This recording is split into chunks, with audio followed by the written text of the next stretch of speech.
welcome back to TC 911 Beyond the Call, the Tarrant 911 District podcast. I'm your host, Abbey Dudek, the communications coordinator here at Tarrant 911 District. This is episode 6, and I am here with William, one of the dispatchers at Tarrant Regional Communications Center in Everman. How are you doing, William? Doing pretty good. I'm all right. Oh, well, thank you so much for coming on my podcast. You're very welcome. I'm excited to do it. Oh, that's fabulous. I love it. So how long have you been a dispatcher or in communications? Take my time from being a police officer and filling in as a dispatcher for my prior agency, probably going on about 18 years. Okay. You're a police officer for. Where was your prior agency at? Forest Hill. Oh, okay, fun. All right, awesome. So I'm trying to think when you were talking about the Christmas decorations that were coming up, I remembered Janice Humphrey decorating the dispatch office all the time, and she won an award for it one year. Yeah, Janice did a lot of the decorating and things like that. So she loved doing that kind of stuff. Oh, it's fun. She's sweet too. So you were. So did you start your public safety career as a police officer with Forest Hill? Is that where it all began? Yes, ma'am. Back in 2000. Awesome. Okay, awesome. And then tell me about the transition, how you went from there into the dispatching role of it. Well, this was actually just, I got out of law enforcement in 2017 and got out of it completely. I didn't think that dispatching was anything that I would want to do. And then Craig Spencer, the city manager here at Everman, reached out to me this past January and said, "Hey, we're absorbing Tarrant County Fire Alarm. I'd love for you to come work with us. What do you think?" And it took me about 2 minutes to decide, yes, I will come out and have a look at everything, and been fun ever since. I didn't realize how much I've missed being in communications or amongst law enforcement and firefighters again. I never thought I would miss public service like I did. Oh, you just know it's your calling. You're just like, this is where I'm supposed to be. And it's a really great center. So, I mean, you guys have a brand new dispatch center here, and even in just a few months I've been here, it seems like it's come leaps and bounds. Oh, yeah. Well, I even walked in, I was like, oh, wow, this place is really spruced up in here. That is fun. Everyone loves a new home. That's what it is. It's like new digs. You're like, this is great. I love it. That's super. Oh, yeah. So you're on so that we can explain to the public how Tarrant Regional Communication Center works here in Everman, and we had this in season 2 when we spoke to your communications manager, Beverly, but you dispatch for Tarrant County Fire Alarm. Correct. Okay, so do you want to tell us about that, how that works? So if I remember correctly, we dispatch for 200 plus square miles of unincorporated Tarrant County. So we dispatch for White Settlement Fire Department, Azle Fire Department, Lake Worth Fire Department, Tarrant County area, Rendon, Everman, Forest Hill. I think all in all, it's about 10 agencies that we dispatch for on a regular basis. And coming from municipal dispatch at Forest Hill, we're dispatching for Forest Hill Fire Department, to a regional dispatch center where we're covering county areas and not just municipal. It's a little bit more complex, a little bit more confusing, because I don't really understand where Everman essentially covers. I recognize the addresses and I think, well, wait a minute, isn't that over in Kennedale? No, that's part of Everman's fire response area. So it's been a huge learning curve for me. I'm sure. Like just jurisdictions alone when you're doing more county stuff, I have no doubt that can be a little complicated at times, and trying to learn that. Oh my gosh. I always think of like Tarrant County Sheriffs or you guys doing the Tarrant County Fire Alarm. I'm like, how do you know where everybody is at? The wonder of computers. Thank God for the Tarrant County 911 map, the Vista map when it pops up on the phone, because if it's a street name that I don't recognize, at least I can look up there and it says, okay, so this is a general area, so I can kind of focus in on my head. The color coordinated. Right, yeah. I have an idea as to who I'm going to go, and then the computer system will tell me exactly who I need to send. You gotta love the color coded map that tells you, what's your space and what's not your space. Right. Kind of thing. So that's always the best. Well, that's exciting. I like it how you are still within the public safety family and everything. And so you went ahead and applied for it because obviously Craig came and was like, hey, check this out, What was your initial you talked about, well, I wanted to get back into public safety and everything, or you were somewhat interested, but you weren't maybe fully sold. So what really drove you over to be like, okay, I want to get back in this. I want to go ahead and put my. It was literally Craig. Yeah. Shout out to Craig. It was Craig. It's hard for me to not call him Craig anymore because I've known him from when I was a patrol officer. So whenever he comes inside the dispatch office, I have to remember, hey, chief or city manager or something like that. FYI to the public, this is Chief Craig Spencer here at good old Everman. He has done amazing things for this city. So that's who we're talking about. So for me, it was on the day. I talked to my fiance about it, and she said, this is really something you ought to do. You miss it a lot. Why don't you go ahead and apply for it? What's the worst that happens? And when I walked in the door to meet with Beverly and turn in my application, that's when I thought, nope, this is where I'm supposed to be. It just hit home. It was like walking inside your house at the end of the day. That's awesome. That is so awesome. I love that. I just I've said it in other podcasts. It's like the crystallizing experience, where something happens inside you where you're supposed to do this, or this is what your talent, gifts, your whole shtick is this. And I think that's an amazing thing to have that experience. Correct. To know where you belong. Now, when you came here, did you think you'd stay, or did you think that I'll do this for a little bit, or? I'm not going anywhere. You're here for the long haul. Yeah, I'm here for the long haul. There's too many wonderful things going on in this city under the management, under Beverly. Mm-hmm. I don't want to miss any of that. Oh, absolutely. So there you go, Beverly. You don't have to worry. He's staying. You don't have to replace him. He's good. What's your goals in the next 5 years? Where do you see yourself? Are you, with the growth of what this regional communication center, the potential it could be? What were some things maybe you thought about, or maybe some things that you've discussed that you would like to do in the next 5 years? I would like to promote through the ranks if it's possible. If the center grows, then there's going to be more room for other supervisors or assistant managers or anything like that, and I know that the center wants to grow. We just got to get the people on board to come with us. If that's proving that we actually know what we're doing, then maybe that's the right thing to do. Mm-hmm. But I would like to promote. I would like to be able to train. As soon as I'm more confident with everything that's going on in that office, I would love to be able to train new dispatchers. Oh, sure. Now, do you do the other side too, or do you just stick with Tarrant County Fire Alarm? I just stick with the fire alarm side of it. I'll help out on the PD side, because it's what I call, we've got two different sides of the houses in that office. We got the fire side and we got the PD side. And if the PD side gets real bogged down, or, if one of the girls, one of the ladies decides to go get lunch, run over here into the break room, or they're, up moving around or something like that, I'll jump in and I'll help by answering the phones, and I'll jump on the radio if I can. I just don't have the same software they have. So I don't always know who's available.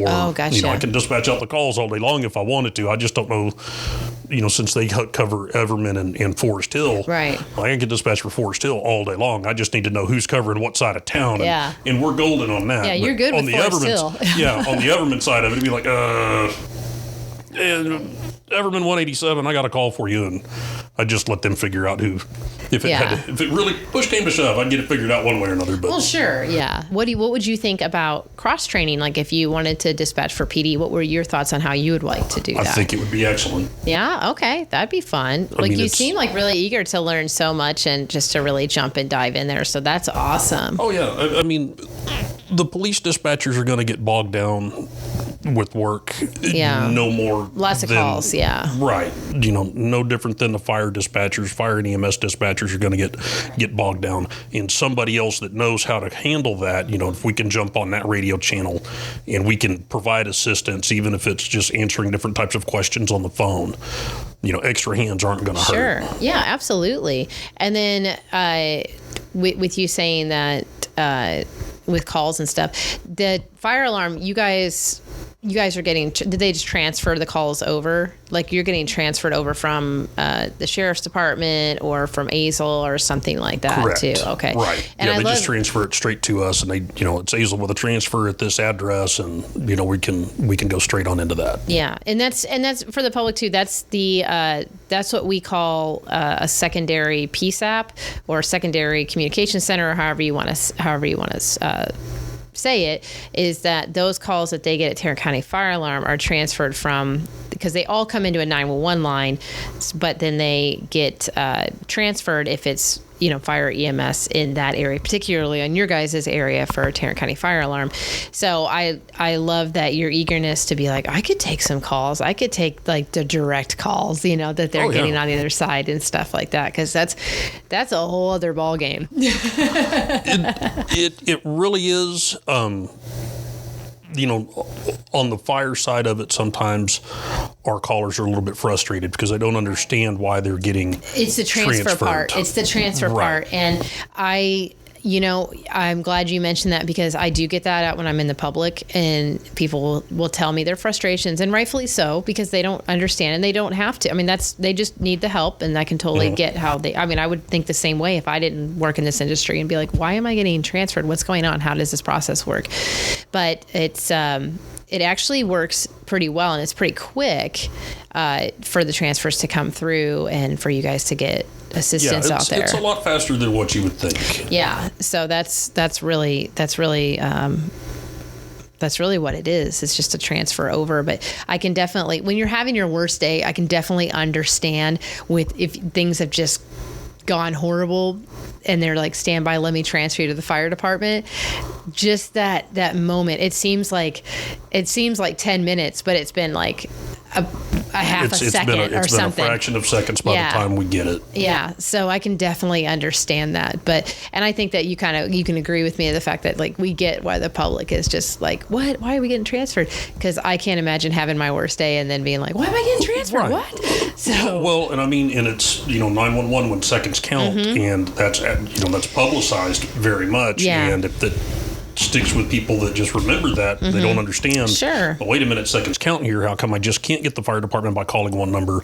Why am I getting transferred again? Because that person, this is an emergency. We don't have time for that.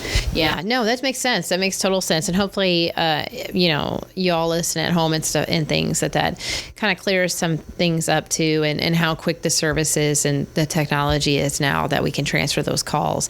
That really, it doesn't take up as much time as you would think it would. I would probably have to say, because it's pretty quick. Yeah, it is. It is very, very quick. Awesome. Like I said, I'm just really impressed with your enthusiasm of how much you just really want to get in there. I think that's great. I think that it's great that you want to do the calls, you want to do police, you want to do fire. I just love that. It wasn't until I became a fire and EMS dispatcher that it really clued into me that dispatchers are the first responders. On the EMD side of it, the emergency medical dispatch side of it, I never had to worry about that when I was dispatching at Forest Hill. We would get the medical call, we would transfer it over to MedStar, and then we're sending the fire department. On our end, for Azle or anywhere like that, we are the MedStar for the county area. So we're the people that are helping resuscitate our victims, the people that need help. It wasn't that long ago I got an attaboy from Beverly that said, hey, I was reviewing calls and the fire department called and said that you actually brought somebody back with your work on the phone by giving good CPR instructions. So they made it to the hospital alive. That's just absolutely wonderful. Good job. Congratulations on that. That's amazing. That's when you really start to feel really good about what you're doing, is you actually really are helping these people. You're doing a whole lot more than just sending them help. You're providing telephone life support, basically. You are the last lifeline. You are the last line. And that's thanks for going into that too, because my next thing was like, do you have a call that you remember that you took that you were like, okay, I'm where I'm supposed to be, and I can imagine that it was obviously this CPR call or however you administered medical attention to this person to that was like, okay, it's every one of them that comes out on a positive matter. When you get that phone call and your caller's panicking and You get your fire department there within a few minutes, and as it could be a hair-raising call. It could be something that's just absolutely terrible. But if the ambulance is loading that person up and they're on their way, then you've done something good. You don't always know exactly how it turned out. You just know that they're going to the hospital.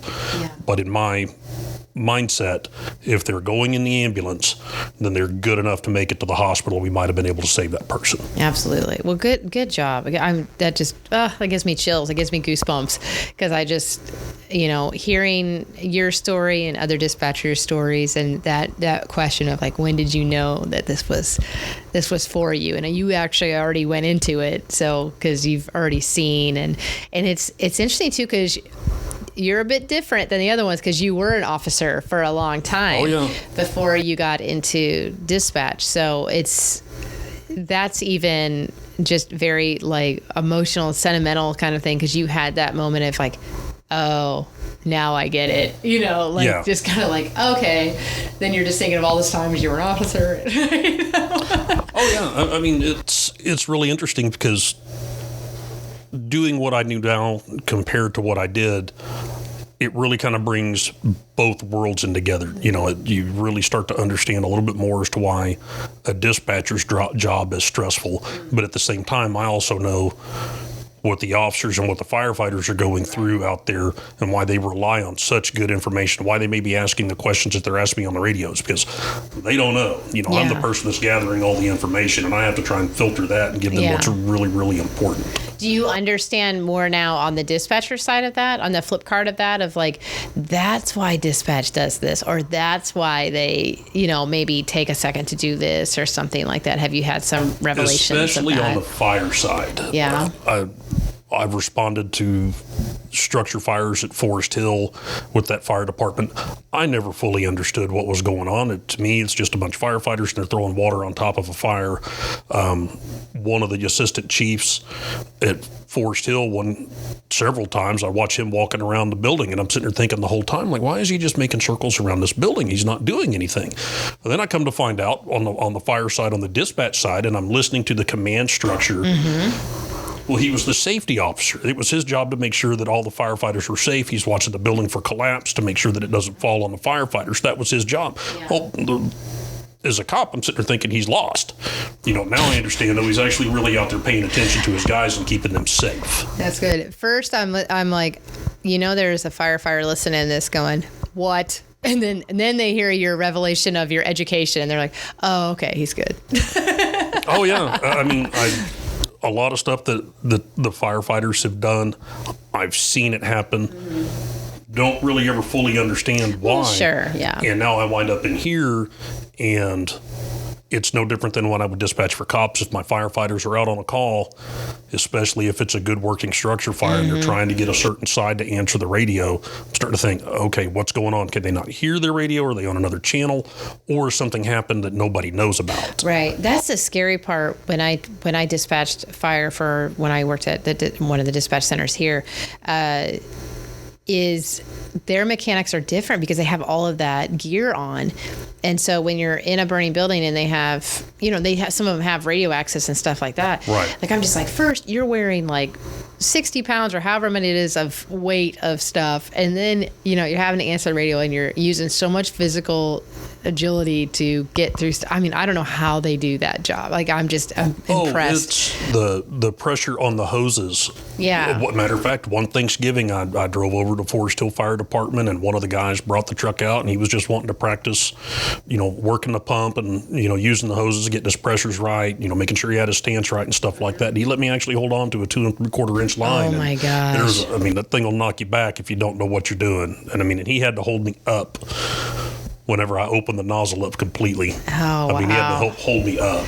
Yeah, that takes a lot of strength to be in the fire personnel, because that's, I don't know how these men and women do it out there, especially when it's 115 degrees in Texas, those 115 days. And I see those fire trucks, I'm like, oh gosh, please do not. Yeah, hopefully it's nothing they have to put all their gear on for, because it's so hot. Yeah. I'm like, oh, that's just terrible. It starts to make sense as to why you have so many firefighters, so many fire apparatuses on scene, so that way you can rotate your personnel in and out of it. Yeah, that does make sense now. That does.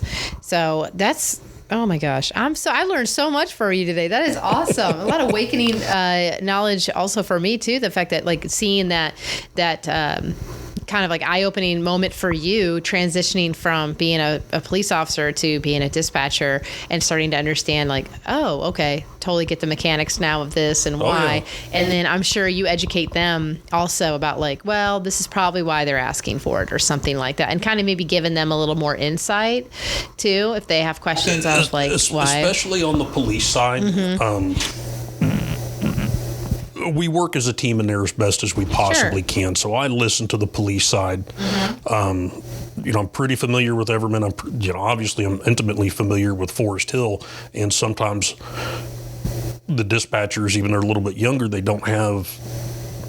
I was trained by what I thought was old school. Even a lot of the new officers around here come to me with questions to this day, and I'm old school to them, which I never thought would happen. Fun. I'm 44 years old, and they look at me as if I'm this old school cop, and I look at people like Chief Brooks, and I'm like, well, no, that's the old school cop right there. I learned how to do the job for people like him. Shout out to old school Chief Brooks. Awesome. But there was a question, one of the dispatchers wanted to know, well, why do officers tell us to mark a license plate return red or blue? Well, that's so that way you remember what car color, what color the car is, because back in the early 2000s when you got your license plate return, it didn't tell you what color it was. So if you're on a major accident that's got a half a dozen cars, you don't always remember what car color that is. Really? So that's why you'd say mark, that one white, mark that one blue, mark that one black. Interesting. It's just a way to help the officers keep track as to what car color that is. So in the early 2000s and prior to then, the returns didn't have the color of the vehicle? No, we didn't even have insurance returns on them back then. Oh, wow. See, that's how old school I'm getting here. I mean, we're talking the old DOS-based TLET system. Oh, man. Did you just say DOS? Oh, yeah. That's how far back we're going. Like reel-to-reel recordings? They were reel-to-reel recordings. I still call the run tickets for the fire department, I still call them call cards. Oh, yeah. Because when I started at Forest Hill, we had these yellow cards that we had to manually stamp the case numbers on. Yeah. And all we got was, you fill out the front of it, and if the front of that card got filled out, so if you had a big incident and the front of that card got filled out, then you flipped it over. And then the call got entered into the AS400. And now you can say, oh, these youngsters don't even know. Yeah. I mean, they really don't. I mean, it's even funny as I was leaving Forest Hill, some of the officers that started there, they're like, well, we're not going to go out and do anything because our mobile video system's not working or we're running out of data on it. Mm-hmm. When I started, we didn't have to worry about those. It doesn't all have to be recorded. Yes, it's helpful to have it all recorded. We're used to that. Yeah. But we still have a job to do, so we don't need to worry about that. If the ticket writer wouldn't write, I'm still one of the oddballs that had a paper ticket book manual thing in my patrol bag. So it's nothing to me, it's not a big deal if the software were to go down or something like that, or it's down for maintenance, for me to grab a sheet of paper and write everything down on it now. I'm from Illinois, but I can still remember what the ticket books looked like. I mean, I might have gotten a few speeding tickets in my younger days. I've issued a few. You've issued a few? I've accepted a few. But I'm sure nationally they all looked relatively the same with the same little check marks, and if it was dry or wet outside or whatever, and the road condition thing and everything. Over the years, they've gotten a little bit more complex. Yeah.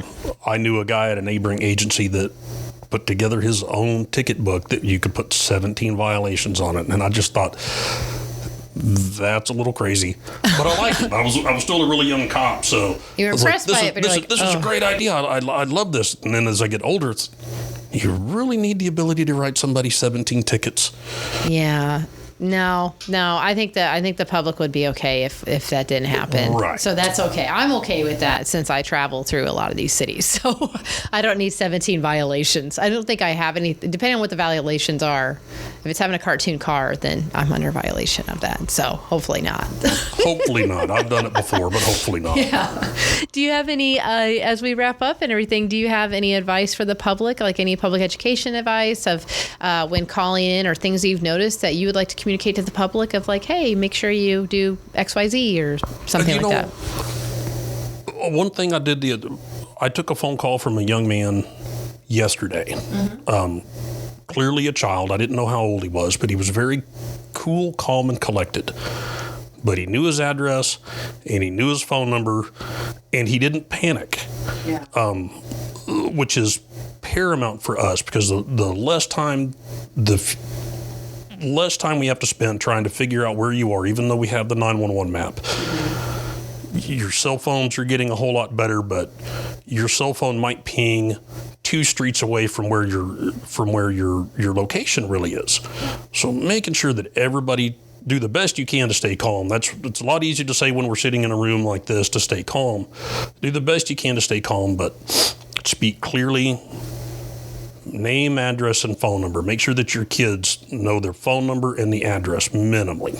Yeah, that's great. That is solid advice. That is solid advice. And we've heard from other dispatchers, and everyone is pretty much location, because you can't guarantee that it's always going to kick in. We'll figure out what's going on later, but as long as we have an address, we can at least get help started that way, and we'll update everybody on their way there. Yeah, wonderful. Good advice, William. So we will end there. Thank you so much for your time today and everything. What a great break from working the radio. You can come in and have a little chat, then go right back to helping the community. How about that? Always. Happy to do it. Well, I appreciate so much. And everyone, thank you so much for listening. You can listen to all of our other podcasts. This is season 3, and we have season 2 if you need to catch up, and season 1 if you need to go way back and listen to that too. You can listen to us on all your favorite podcast platforms and or our website at tc911.org. And until next time, have a fabulous week.